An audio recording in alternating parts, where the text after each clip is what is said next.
Well, one high school's bleachers that have been around for 5 decades are suddenly closed for a code violation. Boy, the timing could not be worse. The school's homecoming game against a rival city scheduled for tomorrow. 12 News reporter Chelsea Jones has more on how the school is making adjustments in time for this weekend's festivities and why the issue with the bleachers has gone unnoticed until now.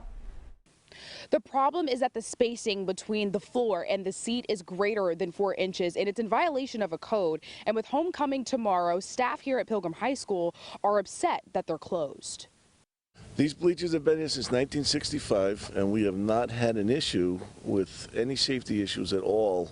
An unfamiliar sight sits at the 50-yard line here at the Pilgrim High School football field. Wooden boards now block the entrance of the bleachers with signs that read, "Stands closed until further notice." That's because these bleachers are not up to code and they present a safety hazard. We've been all using these facilities for quite a while with this code violation. I just don't understand why they couldn't wait a little while or wait till the fall sports were gone. Peter Sangiovanni organized an online petition, he says, to get the mayor's attention. The two spoke briefly at the field Thursday. There's been a lot of calls for me to overrule the building inspector on this, and I can't legally do that. This bleacher issue was brought to light by a parent at another school, and code enforcement says they are obligated to investigate.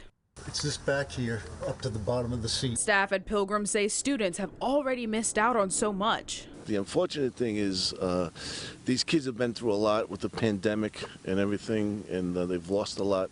And we felt like things were getting back to normal, and then this hit us. But Principal Jerry Habershaw says they've come up with alternatives. Pep rally is going to be moved to the outfield of the baseball field. We're going to have people sitting on the track during the game, and we'll have a float set up stationary around the field. In the long term, these bleachers will need backboards between the bottom of the seat and the footrest so no one can slip through. We become the great chameleons, and we learned how to adjust when these things happen. The mayor posting to Facebook saying while the school board could opt to appeal the closure of the bleachers, he says they were not comfortable doing so and the bleachers will remain closed for the foreseeable future. In Warwick, I'm Chelsea Jones, 12 News.